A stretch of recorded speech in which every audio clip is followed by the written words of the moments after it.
ఆంధ్రప్రదేశ్ రాష్ట్రం నుంచి ఖాళీ అయిన రాజ్యసభ స్థానానికి ఎన్డీఏ కూటమిలో భాగంగా భారతీయ జనతా పార్టీకి కేటాయించారు. ఆ కేటాయించినటువంటి స్థానాన్ని నాకు కట్టబెట్టిన విషయం మీ అందరికీ కూడా తెలుసు. ఆంధ్రప్రదేశ్లో భారతీయ జనతా పార్టీ యొక్క ఆలోచన విధానాన్ని మరొకసారి స్పష్టం చేసింది కేంద్ర భారతీయ జనతా పార్టీ.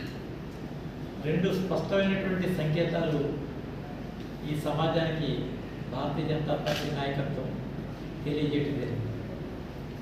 ఒకటి, సుదీర్ఘకాలంగా పనిచేసేటటువంటి కార్యకర్తకి ఒక సముచిత స్థానం కల్పించగలిగేటటువంటి సత్తా కలిగిన ఏకైక రాజకీయ పార్టీ బీజేపీ అని. రెండు, ఒక వెనుకబడిన తరగతుల వ్యక్తులకు సముచితమైనటువంటి స్థానం కల్పించగలిగేటటువంటి అవకాశం కూడా ఇక భారతీయ జనతా పార్టీలో ఉందనేటటువంటి రెండు స్పష్టమైనటువంటి సంకేతాలు మా యొక్క ఎంపిక ద్వారా ఈ సమాజానికి తేడాలు చేయలేదు.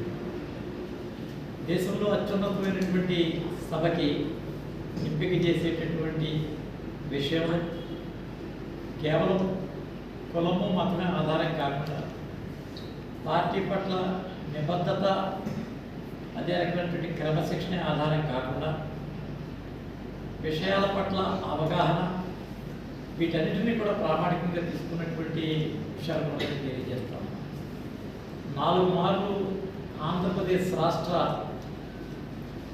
ఎన్నికల మేనిఫెస్టో డ్రాఫ్టింగ్ కమిటీలో మెంబర్గా ఉన్న కారణంగా అనేక సందర్భాల్లో రాష్ట్ర కార్యవర్గ సమావేశాల్లో తీర్మానాలు ప్రవేశపెట్టినటువంటి విషయాలతో వ్యవసాయ ఆధార, మత్స్య, రొయ్య అనేక పరిశ్రమలకు సంబంధించినటువంటి విషయాలను శోధిస్తూ ప్రాంతాల్లో వండుకున్నటువంటి మౌలిక సదుపాయాల కల్పనలో భాగంగా ఇట్టి ఆలోచనలన్నీ కూడా క్రోడీకరించి వీటన్నిటి ద్వారా నన్ను ఎంపిక చేసినందుకు రాష్ట్ర భారతీయ జనతా పార్టీకి, కేంద్ర భారతీయ జనతా పార్టీకి నేను ప్రత్యేకమైనటువంటి ధన్యవాదాలు తెలియజేస్తున్నాను. వాస్తవంగా ఒక ప్రాంతంలో ఒకే చోట ఒక పార్లమెంట్ సభ్యుడు ఉండగా మళ్ళీ ఇంకొక పార్లమెంట్ సభ్యులు ఎంపిక అనేది చాలా ఆశ్చర్యం కలిగించే విషయం. అయితే ఇది భౌగోళికంగా మేమిద్దరం ఒక ఊరికి చెందిన వాళ్ళే తప్ప నేను వచ్చి యావత్ ఆంధ్రప్రదేశ్ రాష్ట్రం అంతా కూడా నేను పనిచేస్తున్నటువంటి విషయం అందరికీ కూడా తెలిసింది. కాబట్టి ఈ రకమైనటువంటి ఎంపికలో భౌగోళికంగా ఉన్నటువంటి మాకు కలిసి వచ్చేటువంటి విషయం ఏంటంటే మా ప్రాంత అభివృద్ధిలో మా లోక్సభ అభ్యర్థి శ్రీనివాసరావు గారితో పాటు నేను కూడా వారికి చేదోడు వాదోడుగా ఉండేటటువంటి అవకాశం కూడా ఈ ప్రాంతం నుంచి జరగడం వల్ల ఎక్కువ సర్వీసెస్ అందించేటటువంటి అవకాశం ఈ ప్రాంతంలో జరిగేటువంటి. అదే రకంగా ఒక 2 సభల నుంచి కూడా ఈ ప్రాంతం నుంచి ప్రాతినిధ్యం ఉన్న కారణంగా ఈ ప్రాంతానికి సంబంధించినటువంటి అనేక అంశాలు, ఈ రాష్ట్రాలకు చెందినటువంటి అంశాలు కూడా ప్రస్తావించే అవకాశం ఉంటుంది.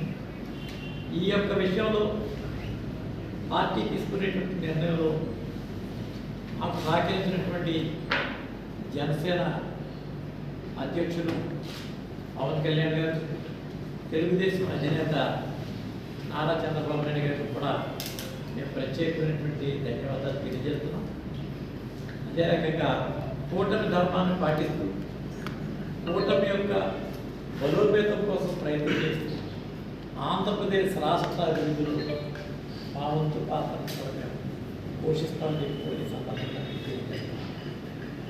ఇది ఒక అనపోజ్డ్ క్యాండిడేట్ అనేటటువంటి విషయం కూడా స్పష్టమైంది. అనపోజ్డ్ అంటే ఎవరు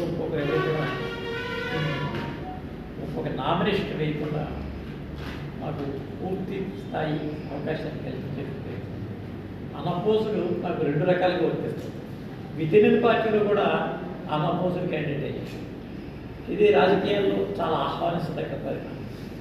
మా రాష్ట్రంలో ఉండుకున్నటువంటి మా అధ్యక్షురాలు పురంధరేశ్వరి, మా రాష్ట్రంలో ఉన్నటువంటి 4 ప్రధాన కార్యదర్శులు, అదే రకంగా ఈ రాష్ట్రానికి ప్రాతినిధ్యం వహిస్తున్నటువంటి శాసనసభ్యులు, శాసన మండలి సభ్యులు, ఈ రాష్ట్రం నుంచి లోక్సభకు ప్రాతినిధ్యం వహిస్తున్నటువంటి లోక్సభ సభ్యులు, వీరందరూ కూడా కోర్ కమిటీగా ఉన్నటువంటి సమావేశంలో ఒకే ఒక్క పేరును ప్రతిపాదించేటటువంటి పరిస్థితి నాకు కలిగినప్పుడు నాకు వచ్చినటువంటి ఈ రాజ్యసభ స్థానం కంటే అందరి మనసులు గెలిచినటువంటి స్థానమే నాకు అత్యుత్తమైనటువంటి స్థానంగా నాకు అనిపించింది.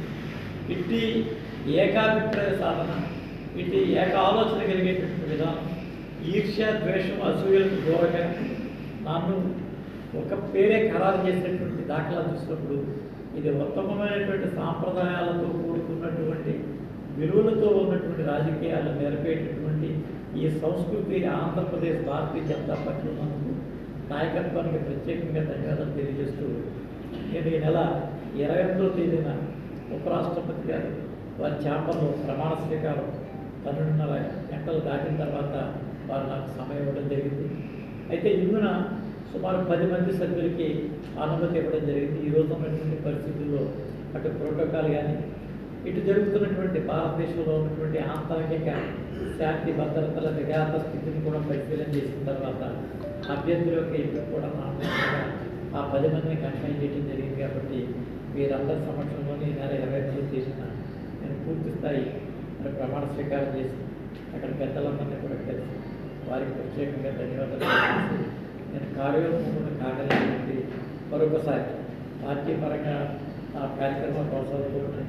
ప్లస్ ఈ రిలేషన్ టు దట్ చట్టసభల్లో నాకు సంబంధించిన విషయాలు, దానికి సంబంధించిన శాసన విషయాలు కూడా నేను పరిశీలన చేస్తానని చెప్పి మీ అందరికీ తెలియజేస్తూ దానికోసం ఈరోజు ఫస్ట్ టైం మా కార్యాలయంలో జిల్లా అధ్యక్షులు శ్రీదేవి గారు, డైరెక్ట్గా జిల్లా మాజీ అధ్యక్షులు సాధని గారు, పార్టీకి చెందినటువంటి ప్రధాన పార్టీ రాష్ట్ర జిల్లా ప్రధాన కార్యదర్శులు, రాష్ట్ర మా జిల్లాకి సంబంధించినటువంటి అన్ని మోర్చాల అధ్యక్షులు, అదే అసెంబ్లీ గారి అందరి సమక్షంలో ఈ యొక్క సమావేశాన్ని ఏర్పాటు చేసి 4 విషయాలు తెలియజేసి ఈ సమావేశాన్ని ఏర్పాటు చేసి తెలియజేస్తున్నాం.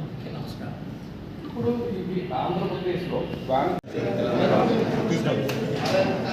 మామిడిపల్లి బుక్ ఇచ్చారా? తీసుకురండి, ఎవరో ఆగండి. Thank you.